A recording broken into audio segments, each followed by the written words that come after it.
I'm Peter Allen, and I'm the director of Google University, and Meng asked me to introduce Daniel Goleman to you.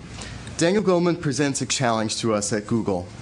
Having recently been hired here myself, and having worked on hiring others, I know how sharply we focus on the quantitative evidence of intellect.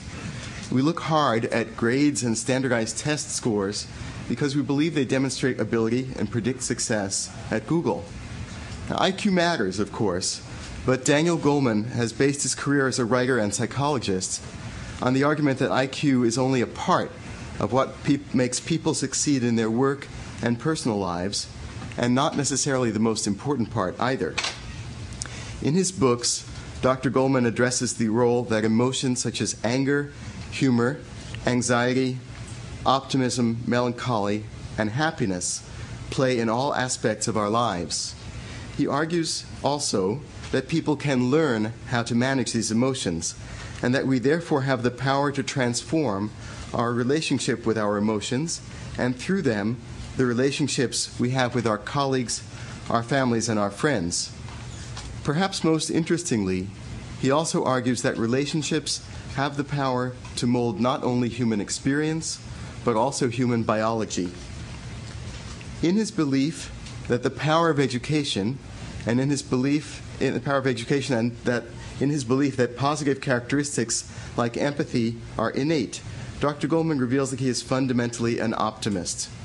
What distinguishes Daniel Goleman from old-line proponents of positive thinking, however, is his grounding in psychology and neuroscience. Armed with a PhD in psychology from Harvard and a first-rate journalism background at the New York Times, Dr. Goleman has authored half a dozen books that explore the physical and chemical workings of the brain and their relationships with what we experience as everyday life. His most recent book is called Social Intelligence: The New Science of Human Relationships. In addition to his writing, he has also played important roles in numerous organizations, including the Collaborative for Academic, Social, and Emotional Learning and the Mind and Life Institute. The American Psychological Association has given him its Career Achievement Award for Journalism, and he has also been elected a Fellow of the American Association for the Advancement of Science. Dr. Goleman's talk today draws on recent data from cognitive and brain science to show how emotional intelligence adds to the IQ intelligence with which most of us today here are more familiar. He will show that skills such as self-awareness, emotional mastery, motivation, empathy, and social effectiveness have a greater impact than raw intelligence on career success, outstanding individual performance, leadership, and the creation of successful teams. I'm feeling myself become smarter, more empathetic, and more self-aware already, and I'm delighted to introduce Daniel Goleman to Google and Google to Daniel Goleman. Let's hear what he has to say.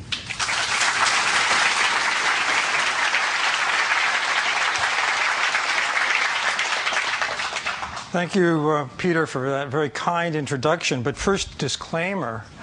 Just hearing about this is not going to make anybody more emotionally and socially intelligent. It might interest you in pursuing some of this. What I want to do is build the case that these soft skills have hard value in an environment, a work environment like this.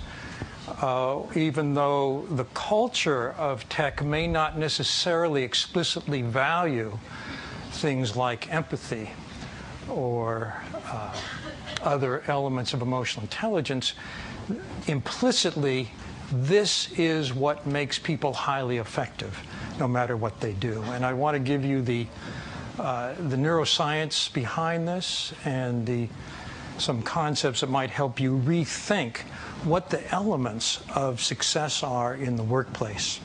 So here's the question. What is the relationship between raw intellect, IQ, and the other metrics of IQ, and emotional intelligence? And by emotional intelligence, I mean how we handle ourselves, how we handle our relationships, the soft side of ability. I'm going to argue that because of the way the brain is structured, these soft skills have hard consequence because they are catalytic for whatever other abilities we have. They allow us to make best use of them, to apply them, and to leverage them.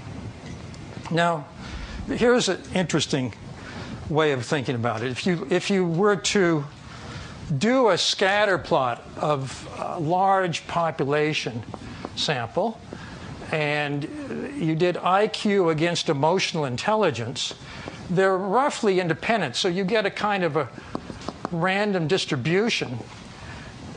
Now, if you take this pool and you map it on Google or any other company that places a premium on cognitive abilities, this is the total sample. Well, what you've done is really interesting because you're skimming the top. Okay, whatever. Let's say this is IQ 150, whatever. It's very high. What you have now done is to make a very small difference for IQ. There's very little variation in the population at the very top, and a very large difference for emotional intelligence. That means that whatever emotional intelligence contributes to success in an environment like this, it matters more per unit than IQ does. So there's actually a floor effect here for IQ. You wouldn't expect that IQ alone is going to help you be highly effective in this work environment because it's not that much different from every other IQ on the floor. Interesting. I was having a conversation with a guy on a plane next to me once. He turned out to be on the board of trustees at MIT. And he said, you know, the real job of the board of trustees at a place like MIT is fundraising. And we did an internal study of alums of MIT to see who were our biggest donors and what did they look like as students. And he said, you know what we found? It wasn't the quants, the 4.0s, the people who were absolutely brilliant all the way through school who ended up being so successful that they could give us hundreds of millions of dollars. It was people who were good enough to get in and good enough to stay in and get through who had other abilities already. They were team captains, club presidents. They were starting their own businesses on the side already as undergrads. Those were the people who became the founders and heads of companies that grew to be big enough that they could afford to become our biggest donors at MIT. When I was at graduate school at Harvard, they did a study, interesting study, of how well your graduate school entry exams predicted success in that career. They did it in the business school, medical school, law school, ed school. And does anybody care to hazard a guess as to what the correlation is between, say, GMATs, GREs, and career success? Negative. What? Low. Random. It's random. It's zero. Because graduate school entry exams are designed to predict one thing only. That is how well you'll do your first year in graduate school. They do that very well. The predictive power of IQ for career success, it's been found in hundreds of studies, is somewhere around 0.2. That means it accounts for 4% of the variation. It's a very small factor. But to look at it in another way, in an organization like this, I'd like to introduce you to a concept that was developed by a professor of mine at Harvard named David McClellan. It's the notion of a competence. He said, back in the 70s, he wrote what was then a very radical paper in the main psychology journal. He said, if you want to hire the best person for a job, any job, don't look at their GPA, Don't look at their IQ. Don't look at their personality tests. Instead, begin by looking in your own organization at people who now or have in the past held that job, the one the person's applying for. Identify by any metric that makes sense the top 10%, the star performers. Compare them to people who are only average in a systematic method.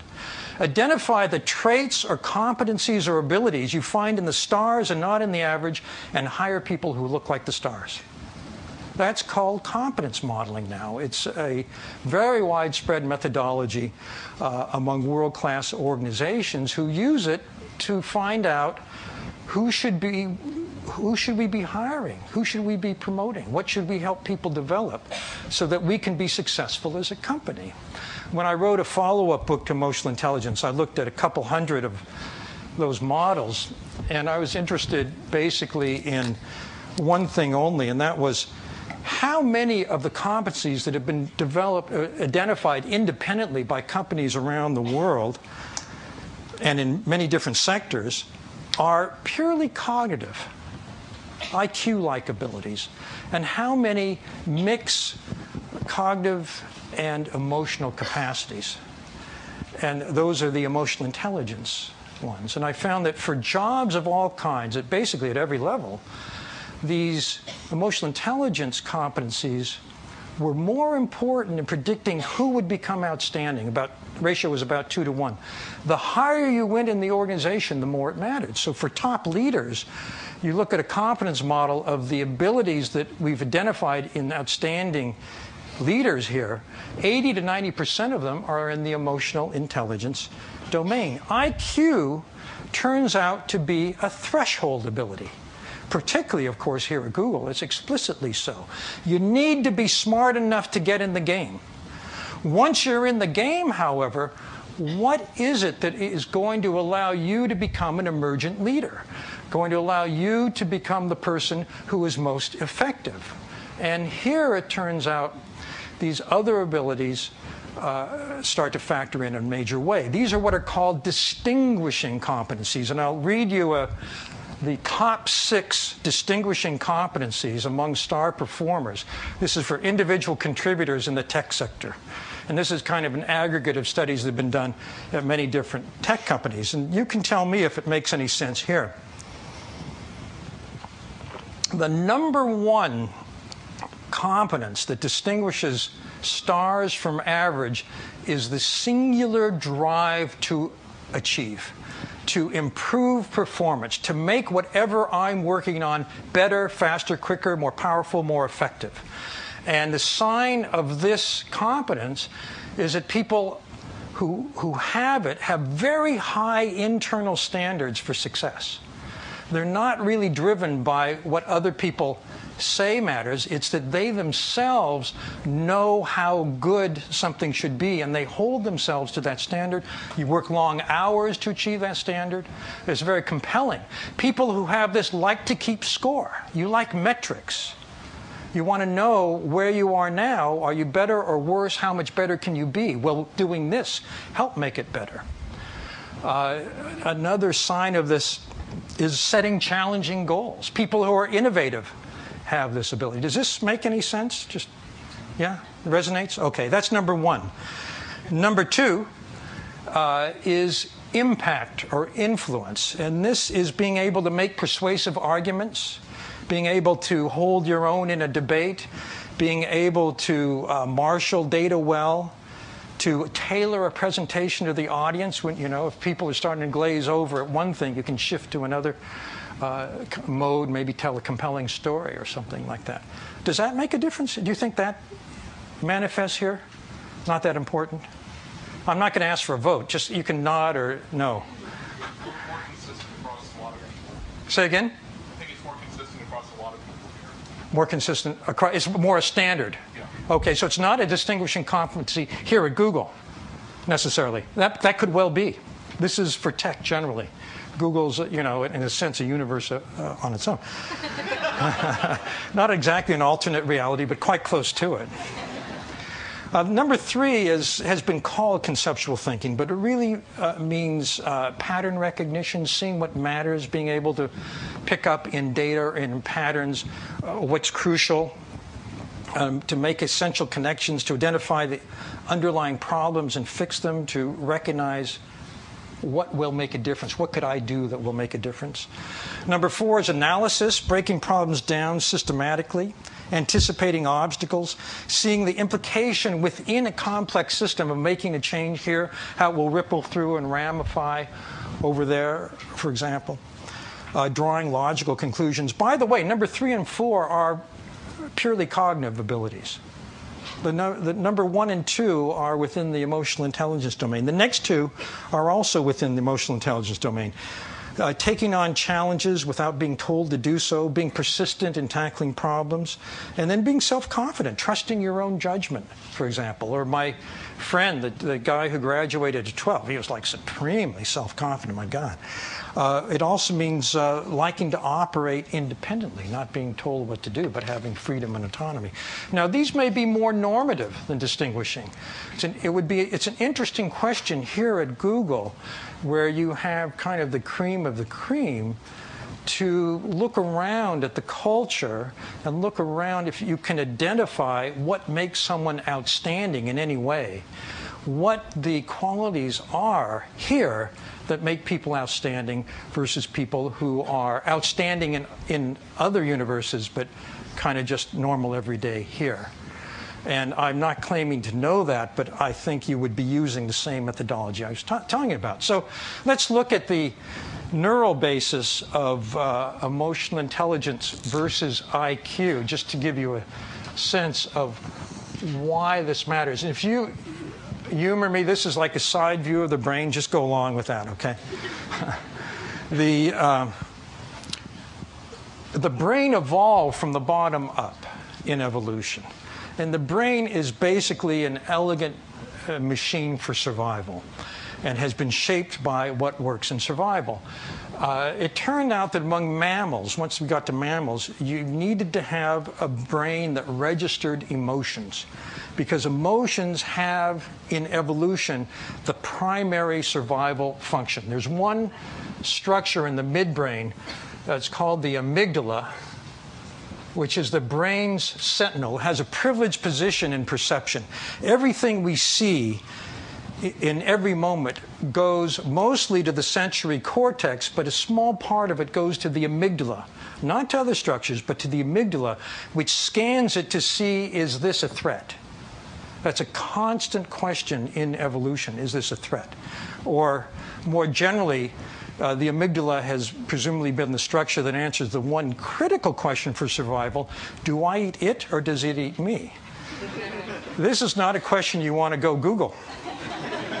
Because in evolution, if you do, it just ate you. And so you didn't pass on this design of brain to us. The amygdala is a hair trigger. In other words, it would rather be safe than sorry. It gets a very fuzzy picture of what's going on. But if it thinks it has a match, it has the ability to trigger what's called the HPA axis, the hypothalamic pituitary adrenal axis. This creates a rush of stress hormones. It changes the entire way the brain prioritizes information.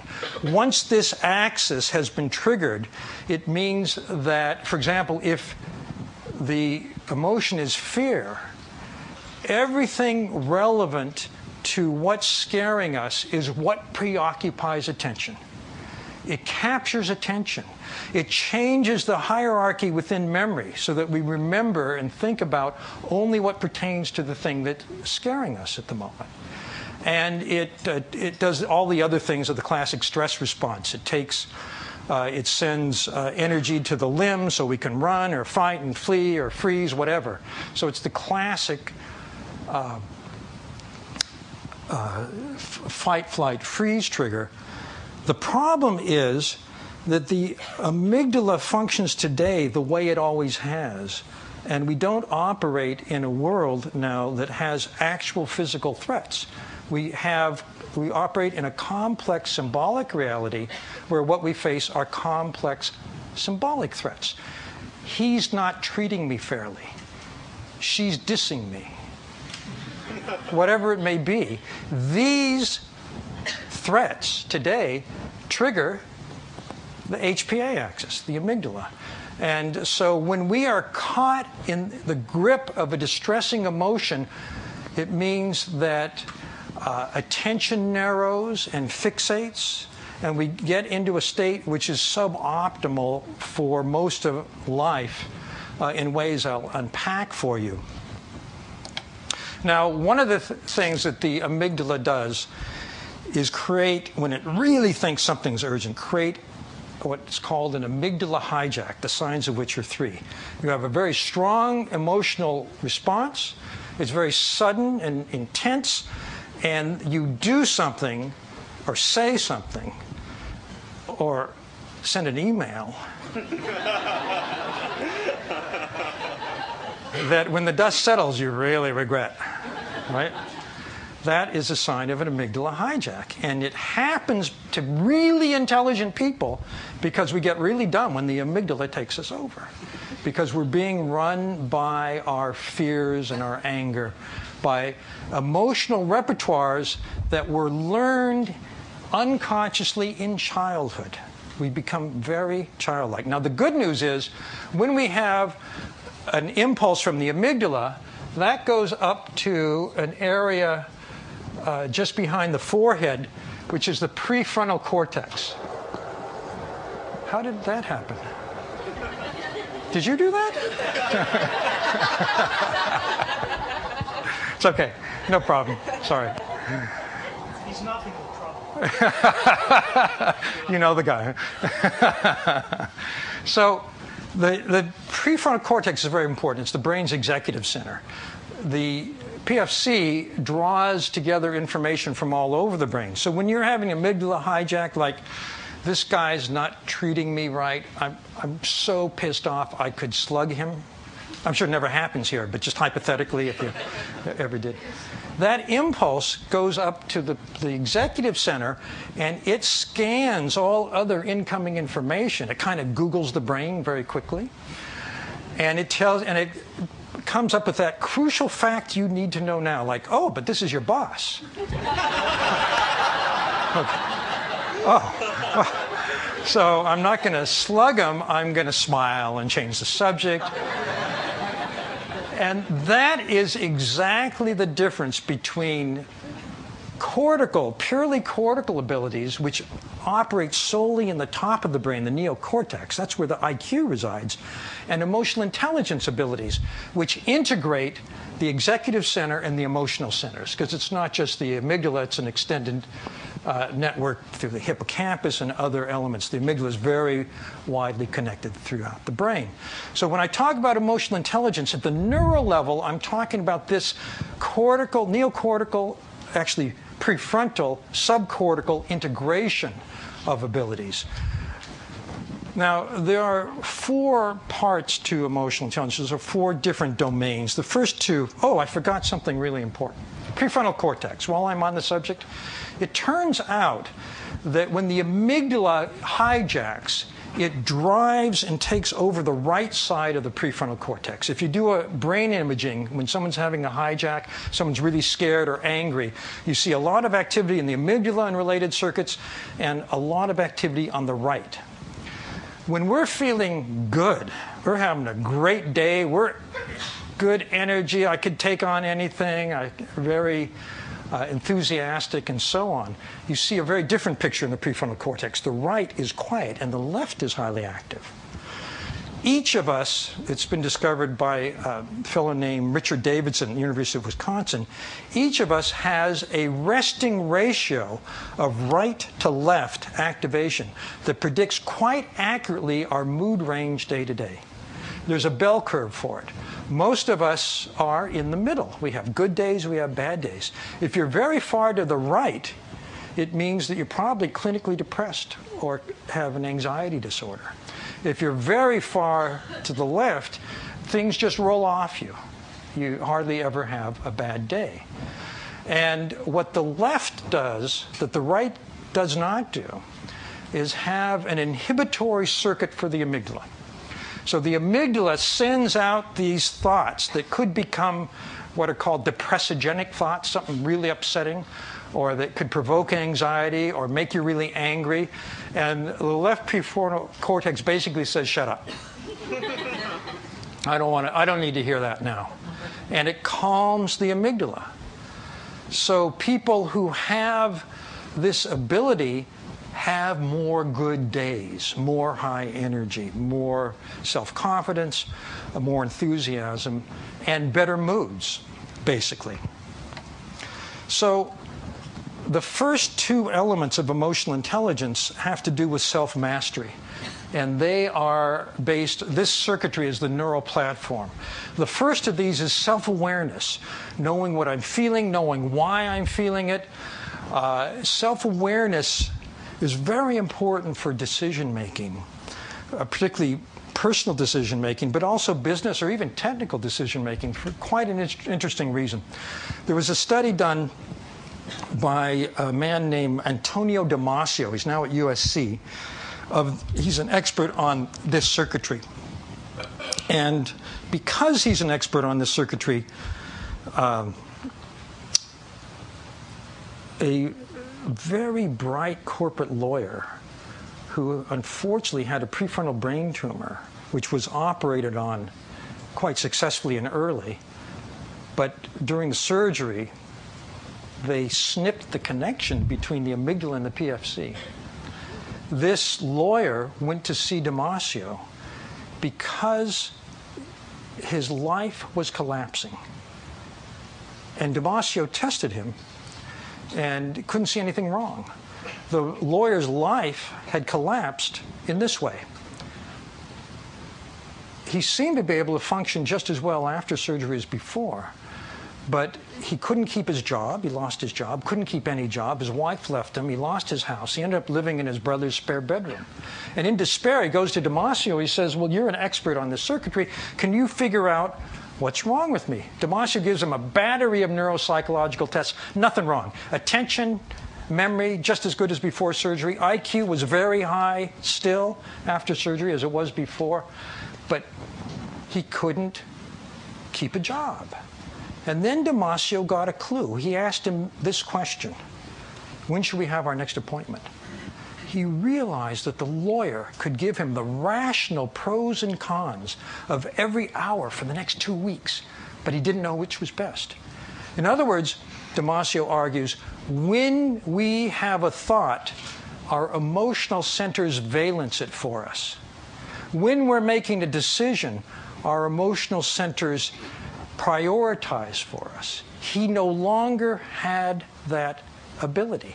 Damasio argues that in order to make a good decision, which strategy should we follow? Should our team go for plan A or plan B? How does this guy compare to the X other guys I've dated? Should I marry this guy or not? Should I leave this job for another? All of those decisions depend on our ability to draw on the wisdom of the emotions. And wisdom of emotions is not just a pretty phrase. It actually refers to something that goes on very low in the brain, in the basal ganglia, its base brain. The basal ganglia observes everything we do in life, every situation, and extracts decision rules. That worked, that didn't work. When I said that, I really blew it. When I said that, it really worked. Our life wisdom on any topic is stored in the basal ganglia. The basal ganglia is so primitive that it has zero connectivity to the verbal cortex. It can't tell us what it knows in words. It tells us in feelings. It has a lot of connectivity to the emotional centers of the brain and to the gut. And it tells us this is right or this is wrong as a gut feeling. So part of self-awareness is the ability to tune into those subtle feelings. And this is very important, for example, not just in decisions, but when it comes to ethics and integrity. The answer to the question is what I'm about to do in keeping with my sense of ethics, meaning, priorities, values, whatever, doesn't come to us verbally. It comes to us through this same nonverbal neural system, and we've got to be able to attune to feeling to read yes or no. So it's a kind of a moral rudder, too, in life. The second ability in emotional intelligence is managing emotions. And managing emotions really has to do with our inhibitory ability. I don't mean managing all emotions. I mean managing the disturbing, crippling, dysphoric emotions, the ones that get in the way. Because emotions, of course, are what make life rich. You want to mobilize your passions. In fact, the center for motivation, for maintaining goal and pursuing it, is in the left prefrontal cortex. The left prefrontal cortex, with a connection to the hippocampus, a node for memory, is what helps us keep in mind how good we're going to feel when we finish this. And that's probably very important around here, I would think. Because if you don't have that capacity to keep reminding you about how good it's going to feel, you give up. So motivation very much depends on this circuitry. Another ability has to do with the relationship between emotionality, impulsiveness, and learning. There was a study done just down the road here at Stanford many years ago with 4-year-olds, kids in the Stanford preschool. And these are children of professors and grad students and stuff. And each kid was brought into a room one by one and sat down at a small table, and a big juicy marshmallow is put in front of them. And the experimenter says to the kid, you can have this marshmallow now if you want, but if you wait to eat it till I come back from running an errand, you can have 2 then. Then the experimenter leaves the room. This is a situation, a predicament really, that tries the soul of any 4-year-old. I've seen, or the rest of us. or the rest of us for that matter, yeah. And I've seen footage, it's very funny. Some of the kids will smell it and then jump away like it was very dangerous. Some kids go off in a corner and sing and dance to distract themselves. About a third of the kids wait out the endless 4 or 5 minutes till the, experimenter comes back and they get the 2. And about a third couldn't stand it. They just gobble it down on the spot.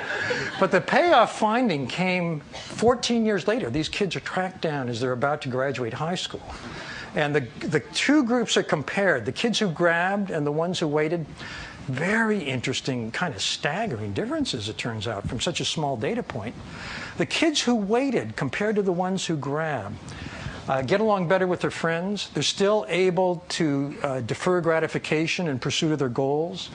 And the stunner was this. On their SATs, they scored 210 points higher. It's out of 16, more than the standard deviation. I told this to the people at Princeton who make up the SAT, and they were stunned. They said that's as big as the difference we see between kids whose parents have, one parent has a graduate degree at least, and kids whose parents have no education. It's a huge difference, but these were all children of Stanford folks, very high IQ families. So what's going on here? What I think is going on is that impulsivity, agitation, is the sign of the amygdala being poorly inhibited.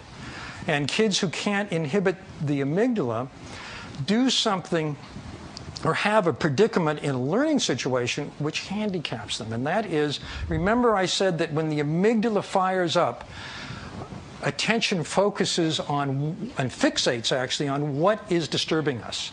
You know, those other girls won't play with me.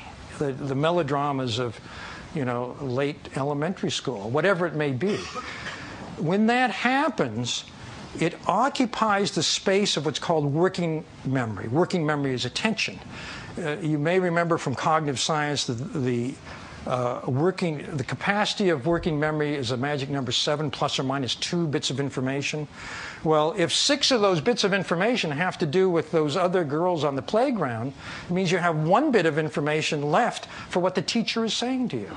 In other words, the SAT, which is an achievement test, it's not an IQ test, it's an achievement test. It's a test of how much you learned over the course of school.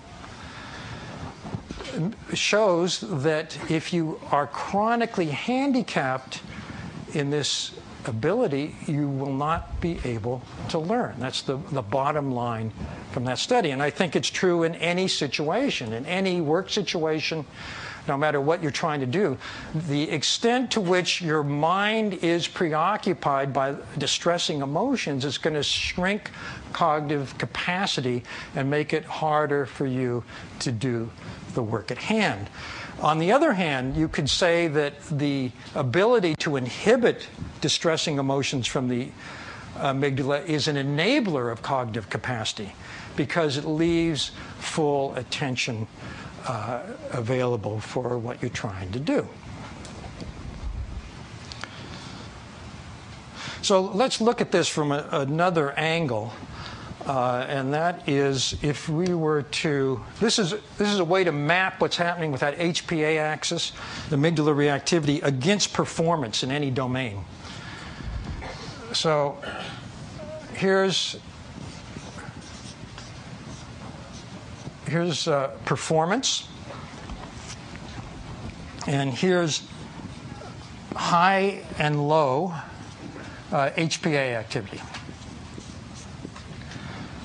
And the function between them is an inverted U. This has been known for 100 years in psychology. But what this really means is that when your HPA axis is low, that's another way of saying you're really bored. You're just not into it, not engaged. And if you look at what's going on in the brain, there's a very fuzzy pattern of activation. Basically, your daydreams are as strong as your, work cortex or whatever is going on. However, the more engaged you get, the more motivated, the closer the deadline, the more interesting the challenge, etc., the more cortisol, that's an indicator of HPA level, goes up, and performance goes up. There's an optimal zone here, which is where you want to get and stay. This is marked by what's called flow. I don't know if you know the literature on flow. Some of you do. But for those that don't, it's studied by a guy named Csikszentmihalyi. Csikszentmihalyi, actually. We call him Mike for short. And he did something really interesting several years ago. He studied people who were from many, many domains, like brain surgeons, basketball players, ballerinas, chess players, and so on. And he asked them to describe the same thing. Tell me about a time you outdid yourself. Even you were surprised by how well you did. And he realized that they're all describing phenomenologically the same brain state. And it's a state in which your attention is fully focused. It's unbreakable, undistracted. Your skills are really challenged by the demand, but adequate, able to handle it, and it feels really good. He argues most of the things we do in life voluntarily, we do because they get us in a kind of a flow state. People who are, when you really have, you're feeling buzzed and on, that's flow. One of the signs of it is feeling good. Damasio, the same guy who consulted with a lawyer, says that the feeling of enjoyment during an activity is an indicator or a proxy for optimal cognitive functioning. Optimal cognitive functioning means your IQ is going as much as it can. You can be creative, you can be innovative, you can make associations, you can solve problems at your best. Then, however, if this continues, HPA activity continues, like you've got too much to do, too little support, too little time, your life is falling apart, you feel frazzled, the neurophysiology of frazzle is that the HPA axis has gotten to the point where you're not only secreting huge amounts of cortisol, but a big dollop of adrenaline. And things fall apart cortically because you're completely preoccupied by what's causing the frazzle and just dealing with the problems of life. So the best place to be for cortical effectiveness, to leverage IQ skills, is right there. And that is an emotional place. It's a place that is determined by the emotional brain. So in this sense, I'd argue that the self-mastery aspect of emotional intelligence is catalytic for whatever cognitive abilities or talents you may have. Now, the second two elements of emotional intelligence have to do with what's called the social brain. The social brain is actually quite newly discovered. The discovery occurred when neuroscientists decided to go beyond studying one brain and one body and one person, and to look at what happens in two brains when two brains and two bodies and two people are interacting. And they discovered circuits they didn't even know existed. They discovered that the brain is designed to connect. We're wired to connect with the social brain of the other person. It's the only part of human anatomy that is designed to attune to and regulate itself according to the internal state of the other person. The first big breakthrough was something called mirror neurons. Mirror neurons were discovered one day when some Italian neuroscientists were mapping the motor cortex of a monkey. And they're doing single-cell recordings. And one afternoon, they were watching a neuron which only fired when the monkey raised its arm. Now, one day, the cell fired, and the monkey hadn't moved. The monkey's arm hadn't moved. And then they realized what was going on.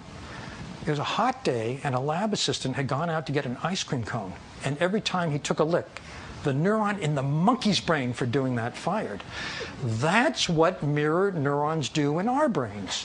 Turns out that we have a diffuse set array of neurons that elicit and activate in us a mirror image of what the other person is doing, feeling, or intending. And this is what allows us to synchronize interactions. This is what lets all of the tacit decision rules that let an interaction go smoothly occur without our having to think about it.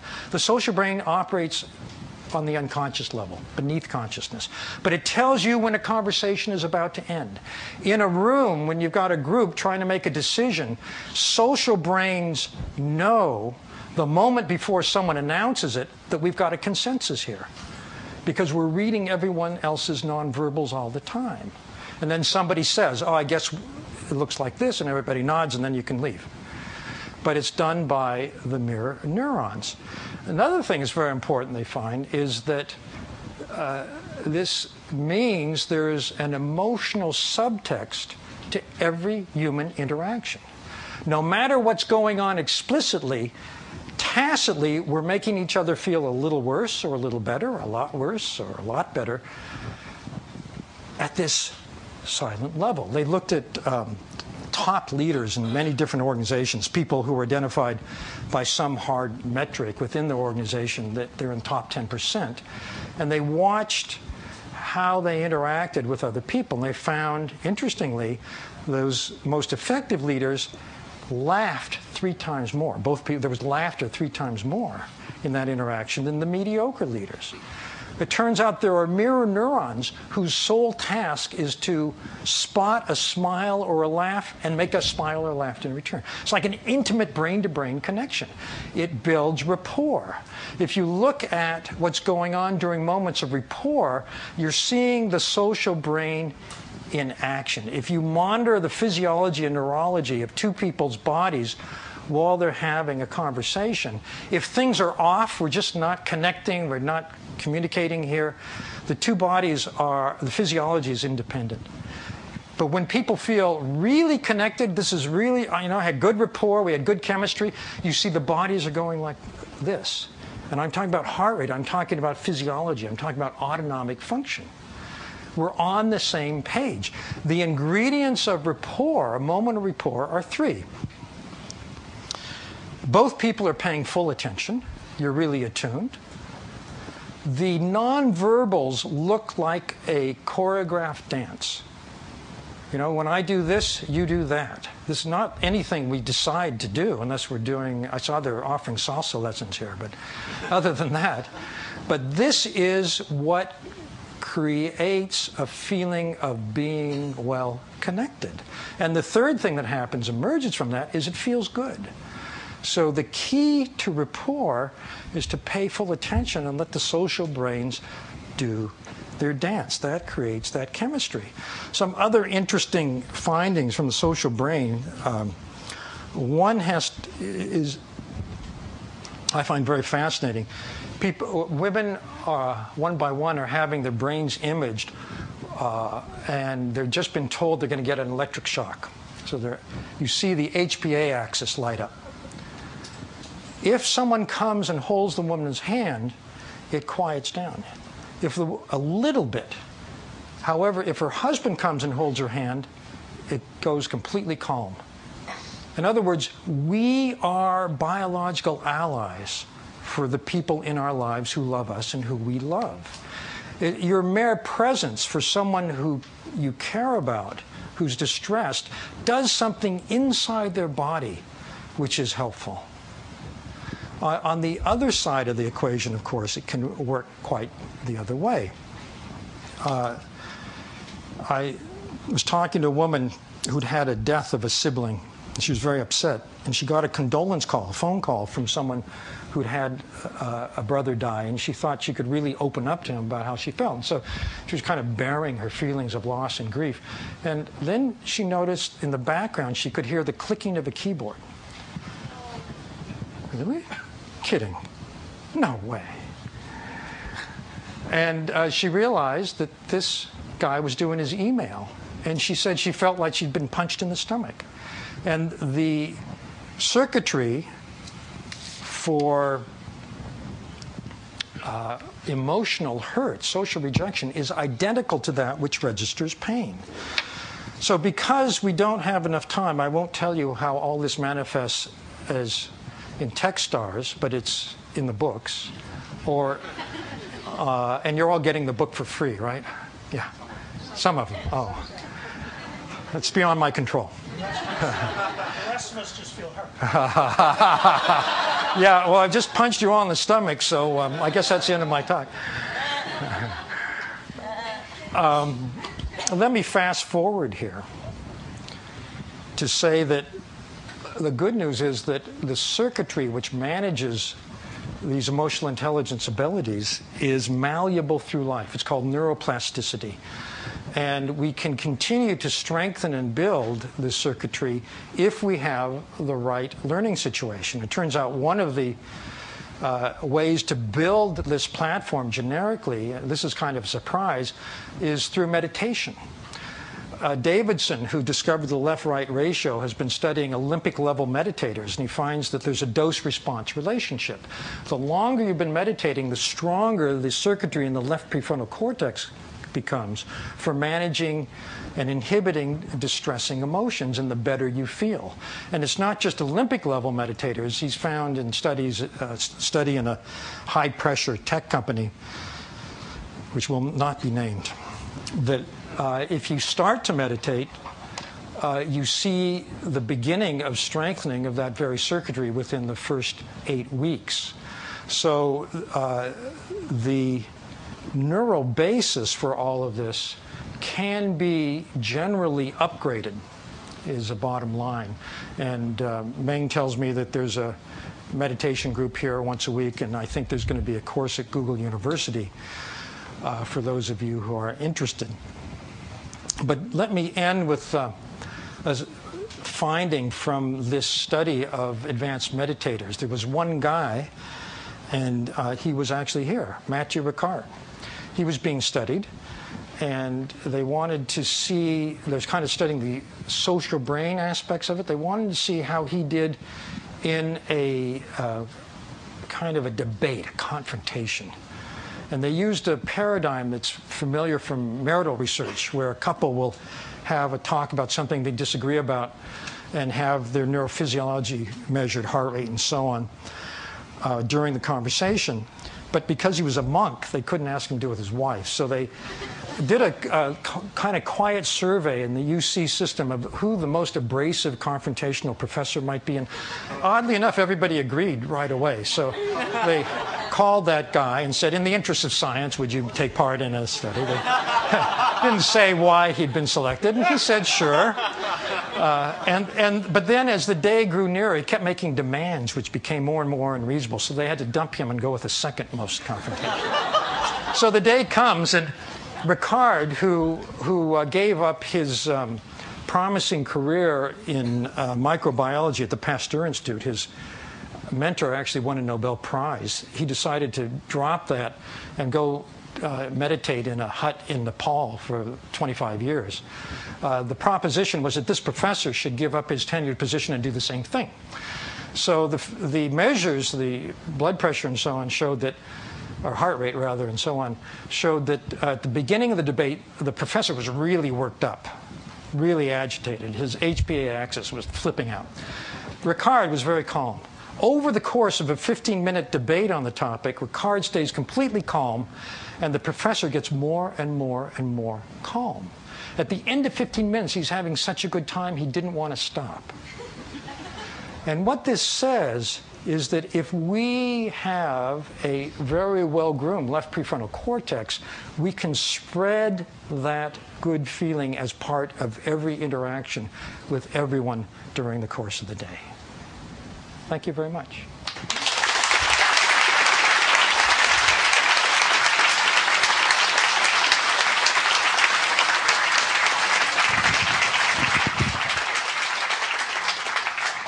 Do we have time for questions? I think we do have time for questions if you'd like to take some. Sure. Yeah.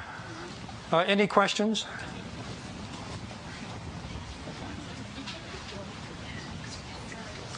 Yes. So, there's a mic there, actually. Maybe we have to take only one or two. One or two. We need to vacate the room. So there's a recent book by Al Gore, Assault on Reason, and the first 20-30% has a lot to do with research like this about how people make decisions and fear drives things. Have you seen that, and do you have any comments on if he's taking too many liberties or if it's fairly straight on? I'm afraid I haven't read the book, so I can't comment. Okay. Hi. I've read that one of the hallmarks of people with ADD is that they're more impulsive. True. And that the same level of stress, which would be sort of productive for typical people, can send them into sort of the HPA overload. Right. Sure. Besides meditation, are there things that... Well, you could say that meditation is the non-pharmaceutical Ritalin for those kids, because what it does is strengthen their own capability to calm that impulsivity. And I personally feel it makes more sense to give kids, to have kids do some internal skill building than to medicate them. Do you have any advice for parents if you have children who don't seem to have a lot of emotional intelligence? What to do? Like, first of all, in particular, and can pets help? And what? And can pets help? Can pets help? Well, a really emotionally intelligent pet probably could. First of all, the thing about kids is, by definition, they don't have a lot of emotional intelligence. The reason is that this PFC amygdala circuitry is the last part of the brain to be put in place anatomically, doesn't fully mature till mid-20s. So you have to be patient with kids because they don't have, from the get-go, the inhibitory abilities that we do. And when you help them empathize, when you help them, they use something. There are programs called social emotional learning, which teach these skills in schools. And one thing they have is on the wall of every room a stoplight. It says, when you're upset, remember the stoplight. Red light, stop, calm down, think before you act. Yellow light, think of a range of things you could do. Green light, try out the best one.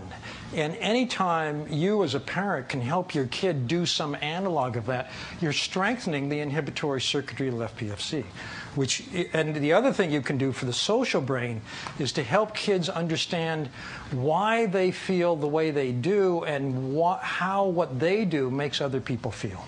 And you need to teach those lessons repeatedly at the right cognitive level as kids change developmentally. So just wait. You know, by their 20s, it'll be fine.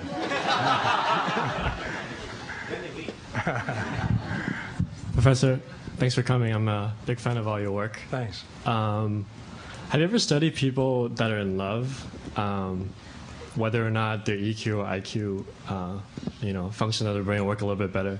I'm trying to understand my girlfriend better. Well, is your girlfriend here? No, she's not.